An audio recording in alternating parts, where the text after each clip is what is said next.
타당성이 부족하다며 도의회에서 수차례 비판을 받은 강원도 개발공사의 레고랜드 주차장 사업. 하지만 예산안은 도의회를 통과했습니다. 또 춘천의 호수나라 물빛축제는 세계 불꽃축제에서 이름만 바꾼, 내용은 그대로인 똑같은 사업인데요. 이미 도의회에서 부결돼 취소된 사업이 이름만 바꿔서 다시 올리자 이번엔 통과가 됐습니다. 도의회에서 이렇게 혈세가 들어가는 사업이 쉽게 통과되고 있는 이유는 뭘까요? 결국 강원도 정치권에서 도의회 규탄에 나섰는데요. 지난 3일 기자회견을 열고 규탄 성명을 발표한 정의당 강원도당과 전화로 연결해 자세한 이야기 들어봅니다. 임명희 부위원장과 연결합니다. 안녕하십니까? 네, 안녕하십니까? 네, 일단 문제가 있다고 지적한 사업들이 어떤 사업인지 이 자세한 설명이 좀 필요해 보입니다. 레고랜드 주차장 사업부터 먼저 짚어볼까요? 네, 춘천 레고랜드 사업이 강원 중도개발공사에서 진행해 왔는데요. 이 강원 중도개발공사가 자금이 부족해 주차장 조성 사업 진행이 어려워지자 강원도 개발공사에 떠넘기면서 논란이 된 상황입니다. 이 레고랜드 주차장 개발 운영 사업은 약 300억 원을 들여서 차량 2,000여 대를 수용할 수 있는 주차장 조성 사업인데요. 이 강원도 중도개발공사가 지금까지 2,140억을 대출받고 현재 잔액이 56억 원 정도, 사업비로 쓸 수 있는 금액이 한 50억 원 정도 남아있는 상황입니다. 따라서 주차장 조성 사업을 할 수 없는 상태고 이런 문제를 강원도가 강원도개발공사로 사업을 넘겨서 부지 매입비 200억 원을 통과시켰고 나머지 공사비 약 92억 원은 도에서 보조하도록 예산을 조성한 것이죠. 근데 이 주차장 사업이 타당성 분석 결과 경제성은 미흡하고 재무성 역시 다소 좀 미흡하다고 평가됐습니다.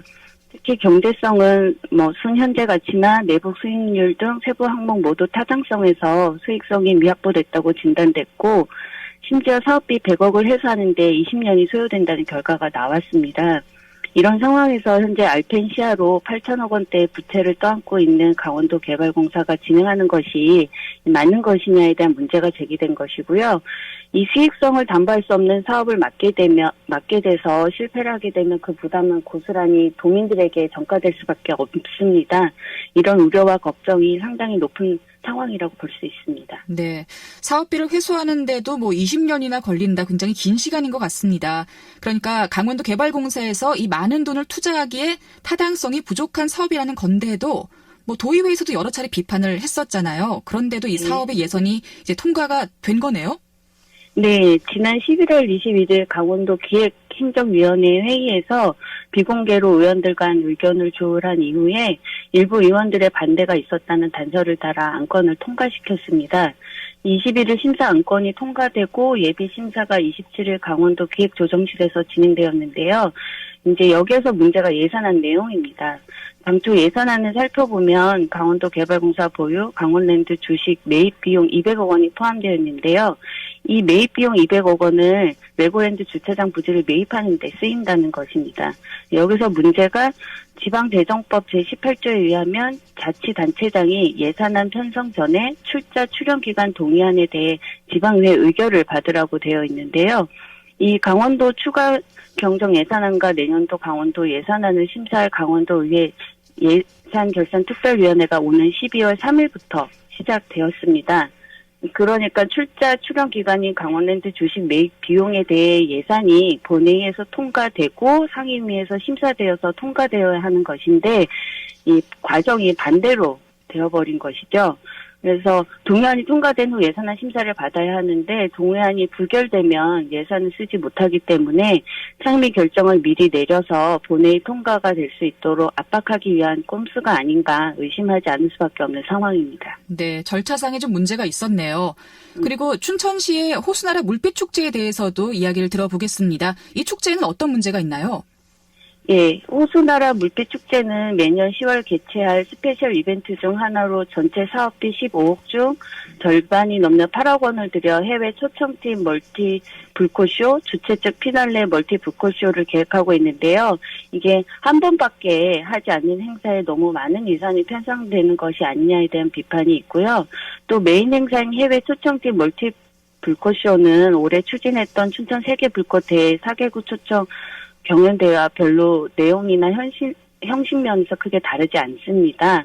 또 이런 문제 제기도 있고, 이것이 춘천 세계불꽃대회가 상반기 타당성 부족이나 여론 수렴 미비 등으로 이미 취소가 된 대회인데 이걸 굳이 무리하게 진행하는 것이 아닌가에 대한 비판이 있고요. 또 대기오염 문제도 지속적으로 시민단체에서 제기하고 있는데요. 춘천 같은 경우는 지난해 4월에 전국에서 미세먼지 수치가 최고 수치를 나타내기도 했습니다.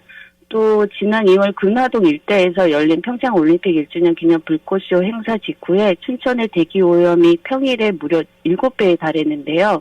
이런 문제와 관해서 환경영향평가 없이 또 이 불꽃축제를 추진한다고 하니까 계속 문제를 제기하고 있는 상황입니다. 네.